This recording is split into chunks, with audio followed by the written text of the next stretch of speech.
Olha a minha cara de triste. Tô triste que vocês não conseguiram alcançar a nota.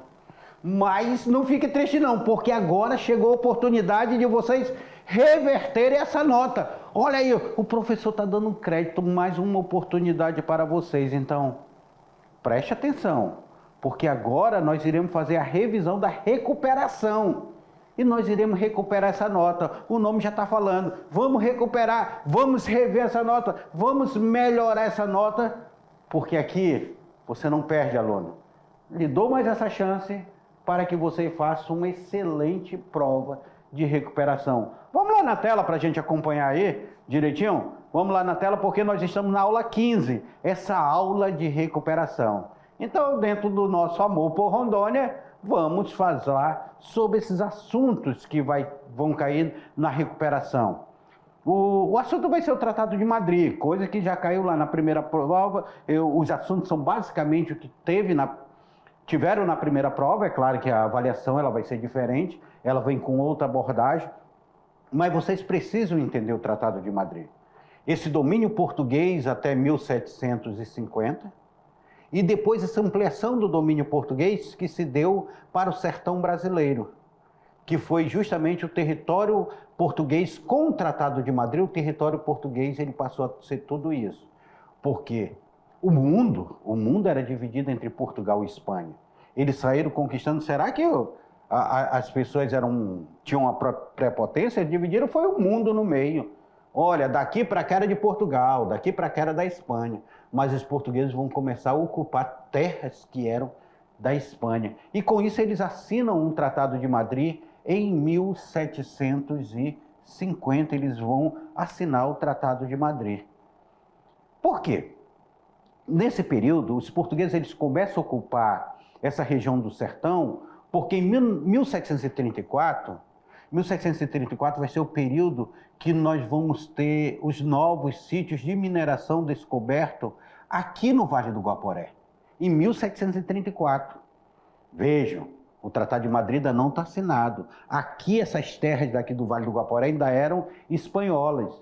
E os portugueses eles vão começar a ocupar aqui, mas só que eles têm uma resistência indígena. Os indígenas não deixam eles entrar assim livremente, não. Aí vai ser quando o general Manuel Reis de Carvalho, ele vai comandar essa milícia e ele vai matar 600 índios e vai aprisionar 266 indígenas, conforme ele registrou lá em seus diários. E aí começa a ocupação do Vale do Guaporé. A produção do Guaporé vai ficar o século XVIII quase toda, só que vai chegar no final do século XVIII, nos últimos 30 anos, essa produção ela vai acabando. Não teve 50 anos de produção grande ali, não. Vai ser uma produção muito difícil ali do Vale do Guaporé. Só que o Vale do Guaporé ele fazia fronteira com terras espanholas. E os portugueses eles precisavam defender e ocupar essas terras. É aí que nós vamos ver esses projetos de construção de fortificações. Por quê? Porque saímos do Tratado de Tordesilhas de 94, aquele que nós vimos no mapa lá. Entramos dentro do Tratado de Madrid.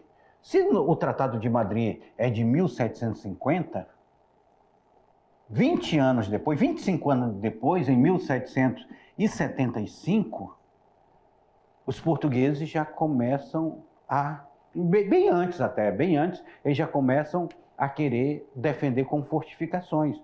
Porque antes nós tivemos outros fortes construídos aí onde é o Forte Príncipe da Beira, próximo. Inclusive, o que tem uma ruína lá muito presente é o Forte de Nossa Senhora da Conceição. Então, essa construção de fortaleza, iniciada ainda no século XVI, ela termina no século XVIII com a construção do Forte Príncipe da Beira. Para que servia aqui essas muralhas grandiosas? Para defender a margem direita do rio Guaporé. Essa margem direita que ficava Portugal, que pertencia a Portugal. Professor, qual foi o modelo do Forte Príncipe da Beira?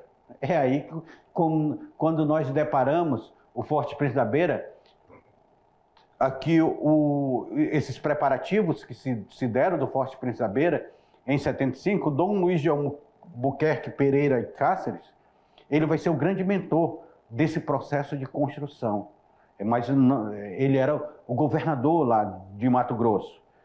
O forte ele começa a esses preparativos. Em 1776, nós temos o lançamento da pedra fundamental. 75 os preparativos, 76 a pedra fundamental, e ele é parcialmente inaugurado. Por que parcialmente? Porque ele nunca foi concluído completamente. Se você olhar o portal do Forte Príncipe da Beira, a porta nunca foi terminada. A ponte elevadiça que ia até aqui nunca foi terminada, então ele foi parcialmente concluído. Hoje nós temos as paredes internas dele como ruína. O Vale do Guaporé passando aqui. O primeiro comandante foi o capitão de dragão José de Melo da Silva e Vilhena. Olha aí, ó. Capitão de dragão José de Melo da Silva e Vilhena. Só que a gente tem que ver que a mão de obra que construiu esse forte foi a mão de obra escrava, indígena, negra. Mais de 1000 escravos vão ser utilizados nessa mão de obra. E temos também mão de obra especializada, com 200 trabalhadores trazidos ali do Rio de Janeiro, trazidos da capital do Brasil, trazido de Belém, trazido de Mato Grosso, como mão de obra especializada. No Vale do Guaporé, nós tivemos os negros africanos, eles vão ser trazidos para o Vale do Guaporé. Os escravos dessa região do Vale do Guaporé, eles vão ser trazidos primeiramente para o ouro, para tirar o ouro. O ouro foi o grande objetivo. Depois nós tivemos Vila Bela da Santíssima Trindade sendo construída, que foi a primeira capital do Mato Grosso. Isso nós estamos falando de 1748, quando é criada a capitania do Mato Grosso. Depois nós temos o Real Forte Príncipe da Beira, também trazido essa mão de obra. Só que eles vão resistir. Esses trabalhadores aí vão vir para essa extração do ouro, vão vir para construir a fortaleza, vão vir para construir Vila Bela da Santíssima Trindade, mas eles não vão aceitar pacificamente. Vão chegar lá do Mato Grosso, eles vão buscar nos rios, os grandes rios do Vale do Guaporé, vão se transformar em caminhos de liberdade para esse povo. Por quê? Porque eles vão formar os quilombos, eles vão em busca de formar o quilombo. E na aula nós vimos que o principal quilombo a ser formado foi justamente o quilombo do Cariterê, ou quilombo do Piolho.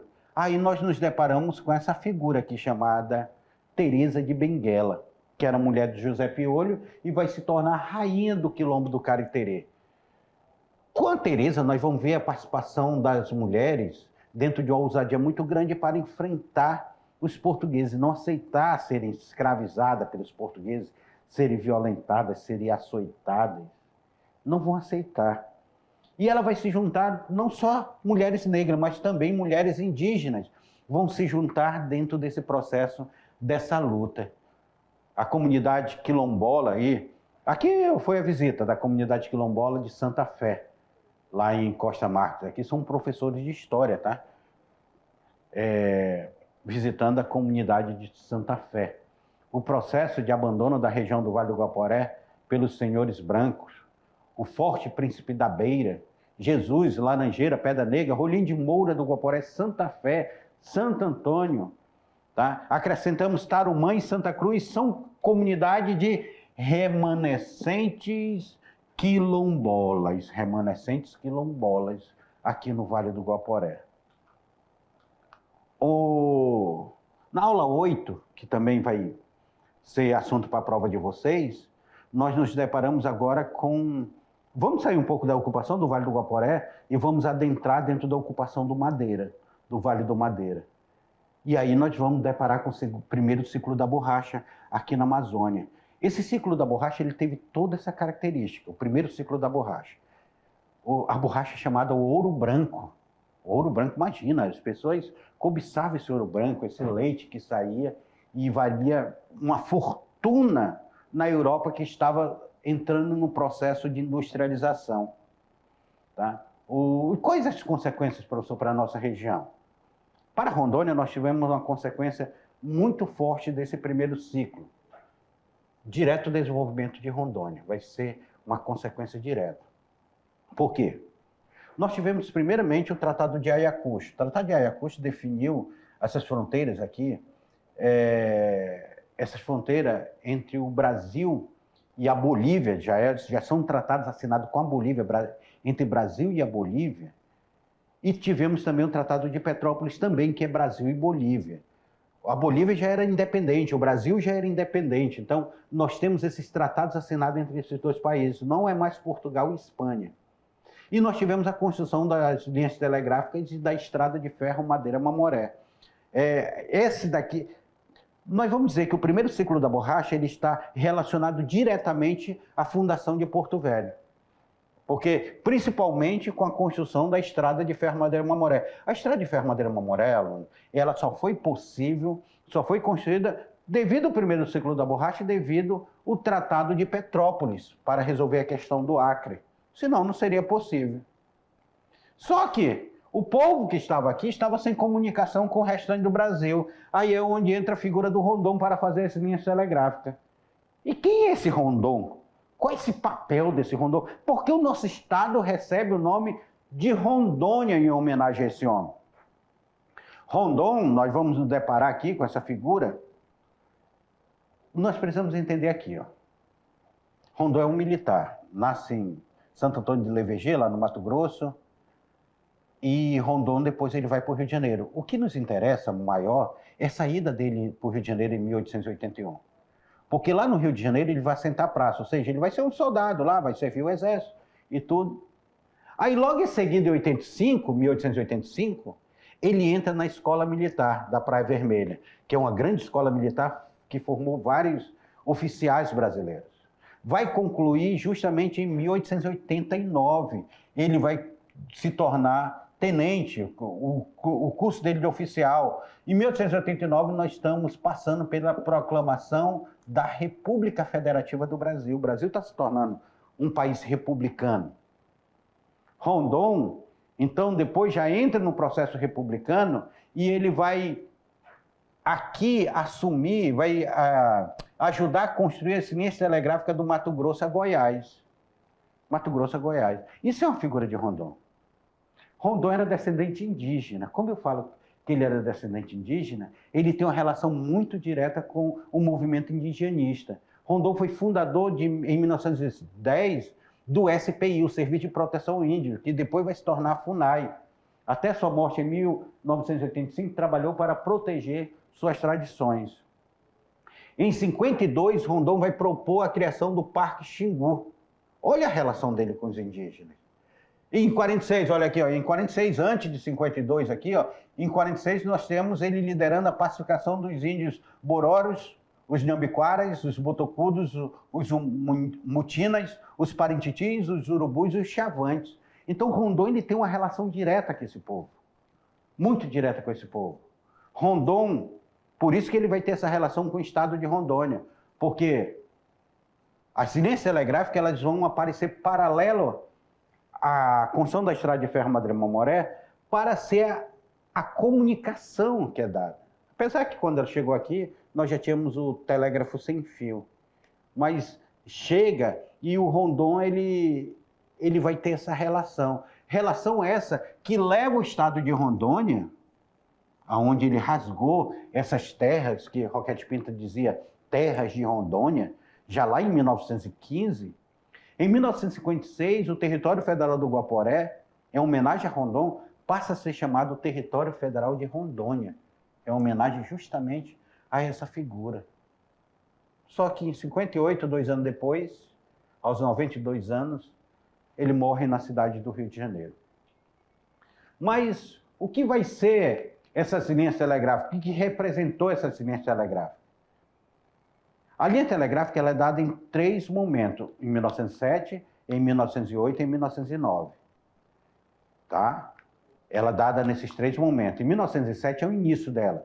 Elas vão sair lá da região do Mato Grosso, vindo para o Amazonas, mas ela vai sair de Cuiabá até o Rio Juruena. Vai ser o primeiro trecho de 1907, 1.682 quilômetros percorrido.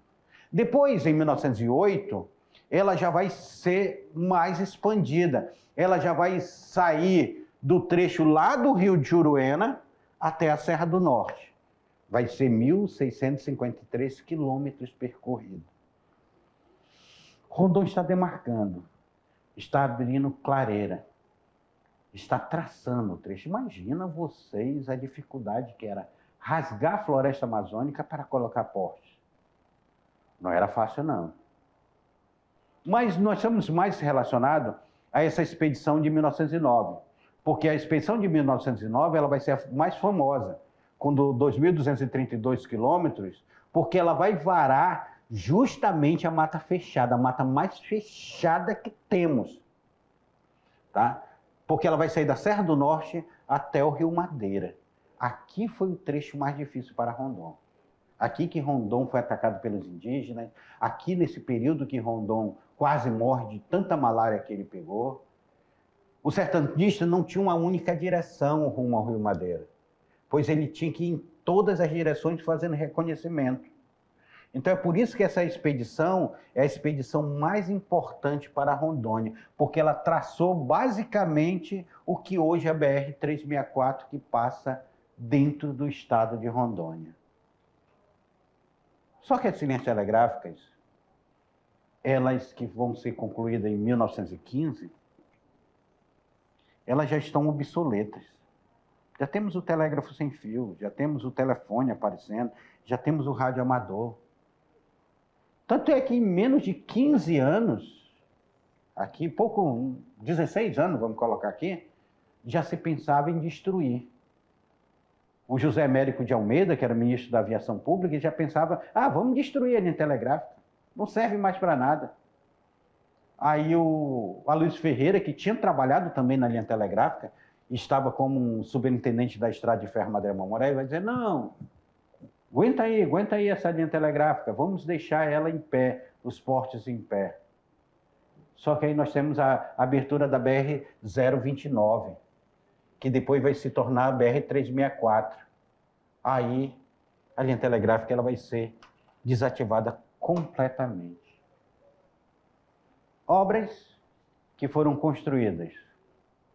Obras construídas no Ciclo do Ouro, no Vale do Guaporé, no século XVIII, Forte Príncipe da Beira, Vila Bela da Santíssima Trindade. A Cabo Ouro do Vale do Guaporé, ficam só os remanescentes quilombolas lá no Vale do Guaporé. Chegamos ao século XIX, a descoberta do ouro branco, a borracha. Começou o primeiro ciclo da borracha, começa a exploração dessa goma elástica aqui no Vale do Madeira. E com isso nós temos aí conflitos acontecendo aqui na Amazônia, como foi a Guerra do Acre, a assinatura do Tratado de Petrópolis. Aí nós temos o Brasil sendo obrigado a construir a estrada de ferro Madeira-Mamoré. A construção da estrada de ferro Madeira-Mamoré precisar de comunicação. É trazido as linhas telegráficas por Rondon. Linhas telegráficas que chegam a essa em momentos obsoletos. Já tinha passado o momento do telégrafo. As linhas telegráficas não vão durar, vão durar 16 anos, basicamente. Já se pensava em desativar, ela não teve tanta função. E essa é a formação de Rondônia. Façam agora a prova de vocês, que eu vou ficar aqui para tirar qualquer dúvida de vocês, tá? Boa prova para vocês.